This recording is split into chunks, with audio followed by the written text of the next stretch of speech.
नमस्कार दोस्तों, सैनवाल classes for Uttarakhand में आप सभी का हार्दिक स्वागत है। दोस्तों, आज हम बात करने वाले आधुनिक कालीन उत्तराखंड से संबंधित प्रमुख टॉपिक के बारे में, जिसका नाम है उत्तराखंड में ब्रिटिश शासन। यानी 1815 से 1947 के बीच जो प्रमुख इम्पोर्टेंट घटनाएं हुई हैं ब्रिटिश शासन से संबंधित, तो इस टॉपिक में हम उनके बारे में जानेंगे। तो इसमें जो दो प्रमुख चीज़ें हैं जो हमारे आज की वीडियो से संबंधित है, पहला है उत्तराखंड की आंग्ल गोरखा युद्ध के बाद जो प्रारंभिक स्थिति थी कि क्या परिस्थितियाँ थी, यानी 1815 में कौन कौन सी परिस्थितियाँ थी। उसके बाद दूसरा, कुमाऊं कमिश्नरी से संबंधित 24 जो कमिश्नर हुए हैं, उसमें जो हमारे प्रथम कमिश्नर हैं ई गार्डनर, तो उनके कार्यकाल के बारे में जानेंगे कि उनके कार्यकाल व उनसे संबंधित जो प्रमुख घटनाएँ हैं वो कौन कौन सी हैं।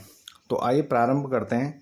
सबसे पहले इसमें देखते हैं प्रारंभिक स्थिति, यानी आंग्ल गोरखा युद्ध के पश्चात 1815 में कौन कौन सी परिस्थितियां हैं। इसमें देखिए दोस्तों, जो 1815 में प्रारंभिक परिस्थिति है, इसमें अब देखिए ये कुमाऊं का क्षेत्र है और ये गढ़वाल का क्षेत्र है। जब उत्तराखंड में ब्रिटिश शासन स्थापित हो जाता है और गढ़वाल का जो क्षेत्र है, यहाँ पर सुदर्शन शाह लगातार मांग कर रहा होता है अंग्रेजों से कि आप आइए और उत्तराखंड के क्षेत्र, यानी जो गढ़वाल का क्षेत्र है, यहाँ से गोरखों को पराजित कीजिए और यहाँ पर अपनी शासन सत्ता स्थापित कीजिए तथा हमारी जो सत्ता है उसको हमें पुनः प्राप्त करने में मदद कीजिए। तो यहाँ पर जब आक्रमण होता है, गोरखे पराजित हो जाते हैं, तो उसके बाद जो टिहरी का क्षेत्र रहता है, टिहरी और उत्तरकाशी वाला, यानी अलकनंदा के पश्चिमी गढ़वाल का जो क्षेत्र रहता है वह सुदर्शन शाह को दिया जाता है। और साथ में ही जो ब्रिटिश गढ़वाल यानी पूर्वी गढ़वाल अलकनंदा से पूर्वी का क्षेत्र है वह सुदर्शन शाह से छीन दिया जाता है, यानी जो श्रीनगर का क्षेत्र है उस पर ब्रिटिशों का कब्जा कर दिया जाता है। और इसमें जो सुदर्शन शाह रहते हैं वो इसके बाद जैसे ही यहाँ पर ब्रिटिश शासन स्थापित हो जाता है और श्रीनगर के क्षेत्र में परमार शासक को, सुदर्शन शाह को वह क्षेत्र देने से इनकार कर देते हैं।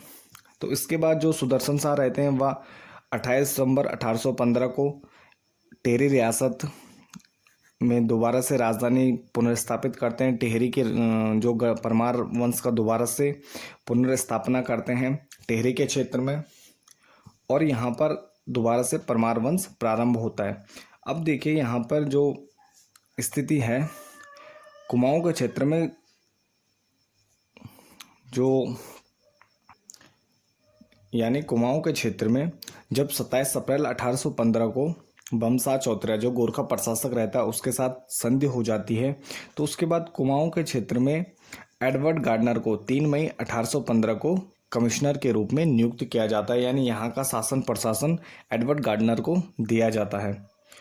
और जो ये ब्रिटिश गढ़वाल रहता है इसमें आपका हरिद्वार और देहरादून का क्षेत्र भी शामिल रहता है।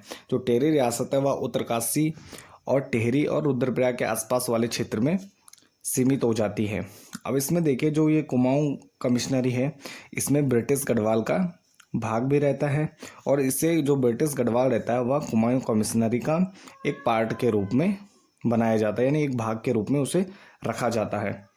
और कुमाऊं कमिश्नरी का जो मुख्यालय था वह अल्मोड़ा के क्षेत्र में था। अब इसमें देखिए जो टिहरी रियासत थी उसको मान्यता दी जाती है, यानी सुदर्शन शाह को परमार शासक के रूप में घोषित किया जाता है और उसको अंग्रेजों के द्वारा मान्यता प्राप्त की जाती है, मान्यता दी जाती है।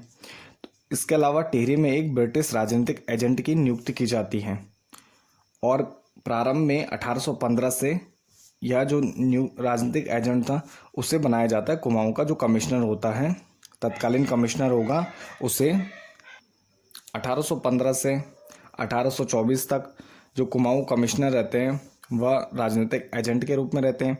फिर एक बार व्यवस्था बदल दी जाती है और 1825 से 1842 ईस्वी तक जो देहरादून का डिप्टी कमिश्नर रहता है उसके जो उस पद पर रहता है उसको टिहरी में राजनीतिक एजेंट के रूप में उसकी नियुक्ति की जाती है। लेकिन पुनः फिर 1842 के बाद दोबारा से जो कुमाऊं का कमिश्नर रहता है उसकी नियुक्ति की जाती है, यानी वह क्या राजनीतिक एजेंट होगा टिहरी जो रियासत है उसके क्षेत्र में। अब इसमें जो कुमाऊं का कमिश्नरी बनाई जाती है उसको एक गैर विनियमित क्षेत्र के रूप में बनाया जाता है। यानी गैर विनियमित क्षेत्र का मतलब है नॉन रेगुलेशन टेरिटरी, यानी उत्तराखंड का जो भू राजनीतिक महत्व के कारण इसको गैर विनियमित क्षेत्र बनाया जाता है। और इसका जो गैर विनियमित क्षेत्र होते हैं इसमें मुख्य आयुक्त के अधीन जो क्षेत्र होता है और प्लस जिसमें बंगाल प्रेसिडेंसी के नियम पूर्ण रूप से लागू नहीं होते। यानी यहाँ की जो शासन व्यवस्था है वह खुद जो कमिश्नर होते थे वह स्वयं इसको बना सकते थे उसके राजनीतिक महत्वों के कारण, मतलब जो उसके और अपने भूभाग तथा अपनी जो जन समस्याएं हैं उसके हिसाब से, मतलब स्वयं क्या कर सकते हैं, अपना रूल रेगुलेशन या कानून नियम कानून बना सकते हैं और उसको चला सकते हैं। उसको गैर विनियमित क्षेत्र के अधीन रखा जाता है। इसके बाद हम देखते हैं जो ब्रिटिश शासन प्रशासन है, यानी जो ब्रिटिश कालीन उत्तराखंड की प्रशासनिक व्यवस्था थी, अगर उसकी बात की जाए तो ट्रेल से लेकर, यानी जो दूसरे प्रशासक हैं कमिश्नर हैं, ट्रेल से लेकर हेनरी रैमजे तक जो उनका प्रशासनिक अनुभव का इतिहास है उसी पर यह व्यवस्था लागू की गई थी। और 1884 के बाद भी इसी व्यवस्था की अभिव्यक्ति होती है। यानी जो नियम कानून ट्रेल से लेकर हेनरी रैमजे तक के कार्यकाल में बने तो उन्हीं के आधार पर जो उत्तराखंड ब्रिटिश कालीन उत्तराखंड है उसकी शासन व्यवस्था को चलाया जा रहा था। इसके बाद अगर ब्रिटिश शासन का विभाजन किया जाए प्रशासन का तो इसमें देखेंगे सबसे जो पहला होता है, सबसे बड़ा अधिकारी होता है इस क्षेत्र में, उसको कमिश्नर कहा जाता है। उसके नीचे डिप्टी कमिश्नर, फिर उसके नीचे कलेक्टर, फिर तहसीलदार, फिर नायब तहसीलदार और उसके नीचे कानूनगो या परगना के स्तर पर होते थे।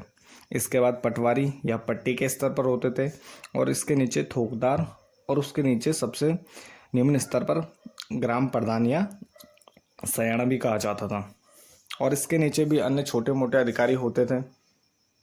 यानी अंग्रेजों ने एक ब्रिटिश शासन प्रशासनिक व्यवस्था थी उसको एक स्पष्ट रूप दिया तथा उसमें उन्होंने क्रम के अनुसार अधिकारियों को रखा।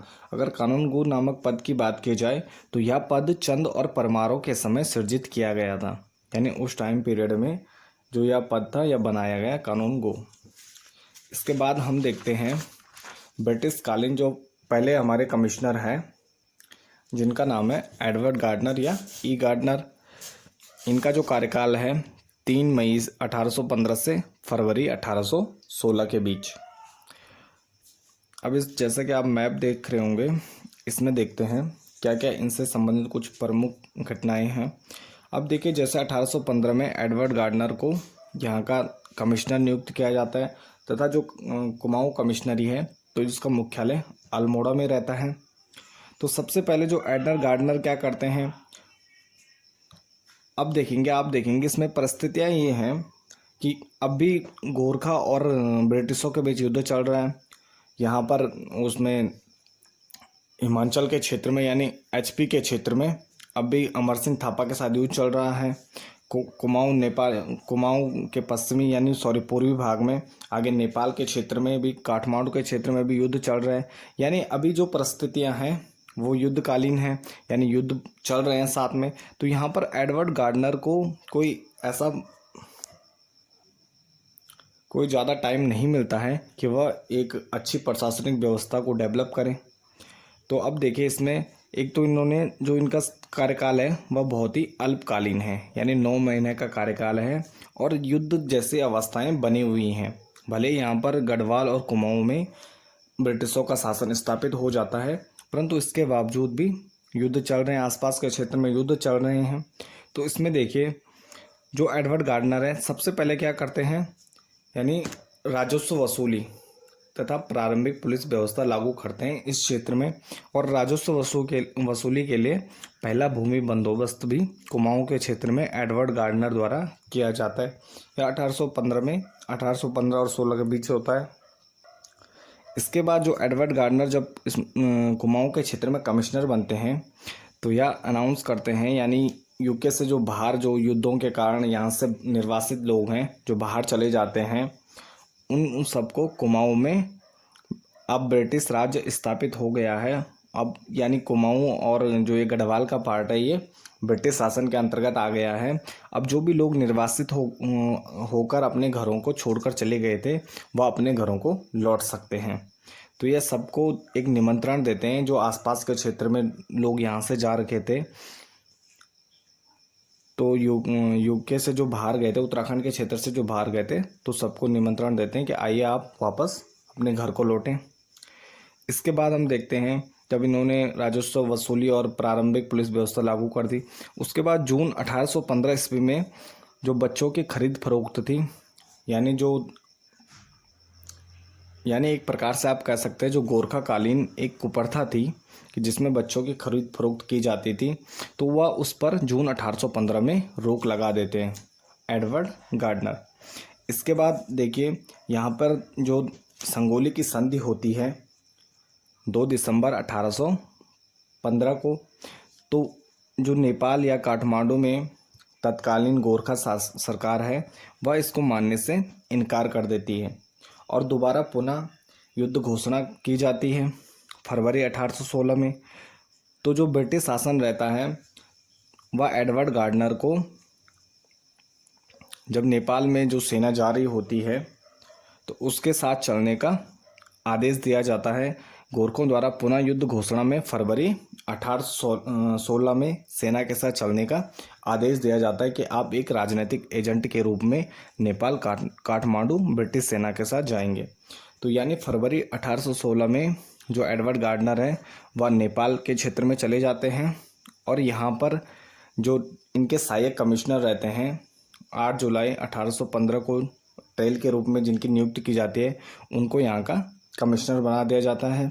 और अप्रैल 1816 ईस्वी में यह काठमांडू यानी जब संगोली की संधि को नेपाल सरकार द्वारा स्वीकार कर लिया जाता है तो उसके बाद इनको परमानेंट अप्रैल 1816 में एक रेजिडेंट बनाकर नेपाल भेज दिया जाता है।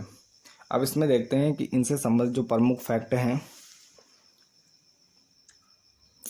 पहला, औपनिवेशिक या उत्तराखंड या कुमाऊं के प्रथम कमिश्नर हैं, यानी जब उत्तराखंड में ब्रिटिशों का औपनिवेशिक शासन स्थापित होता है तो वहाँ के ये प्रथम कमिश्नर हैं। दूसरा, इनका जो कार्यकाल है वह बहुत ही अल्पकालीन है, यानी 9 महीने का कार्यकाल रहता है इनका। तीसरा, कुमाऊं में पहला भूमि बंदोबस्त एडवर्ड गार्डनर के द्वारा किया जाता है। इसके बाद उत्तराखंड में प्रारंभिक पुलिस व्यवस्था लागू की जाती है। कुमाऊं में पहला भूमि बंदोबस्त तथा उसके आधार पर राजस्व वसूली का कार्य किया जाता है। इसके बाद देखते हैं कि 8 जुलाई 1815 ईस्वी को इनकी सहायता के लिए G.W. ट्रेल की यानी जॉर्ज विलियम ट्रेल की डिप्टी कमिश्नर के रूप में नियुक्ति की जाती है। इनकी सहायता है तो एडवर्ड गार्डनर की सहायता है, क्योंकि युद्धों का टाइम पीरियड है, युद्ध चल रहे हैं साथ में, और इनको राजनीतिक एजेंट के रूप में यानी काठमांडू नेपाल के लिए भी भेजा जाता है। तो इनकी सहायता के लिए डिप्टी कमिश्नर के रूप में G.W. ट्रेल की नियुक्ति की जाती है। इसके बाद जून 1815 ईस्वी में जो बच्चों की खरीद फरोख्त होती थी तो उस पर इनके द्वारा रोक लगाई जाती है। इसके बाद गार्डनर फरवरी 1816 में गोरखों द्वारा जब पुनः युद्ध की घोषणा की जाती है तो इनको राजनीतिक एजेंट के रूप में सेना के साथ नेपाल भेजा जाता है। इसके बाद अप्रैल 1816 ईस्वी में गार्डनर को रेजिडेंट बनाकर नेपाल, यानी जब संगोली की संधि को नेपाल सरकार स्वीकार कर लेती है तो उसके बाद इनको राजनीतिक एजेंट के रूप में नेपाल भेज दिया जाता है। 22 अगस्त 1815 को ट्रेल अल्मोड़ा पहुंचते हैं और तथा सहायक कमिश्नर के रूप में कुमाऊं एवं गढ़वाल की भू व्यवस्था की इनको जिम्मेदारी दी जाती है। इसके बाद हम देखेंगे G.W. ट्रेल के बारे में और अन्य कमिश्नरों के बारे में। तब तक के लिए धन्यवाद।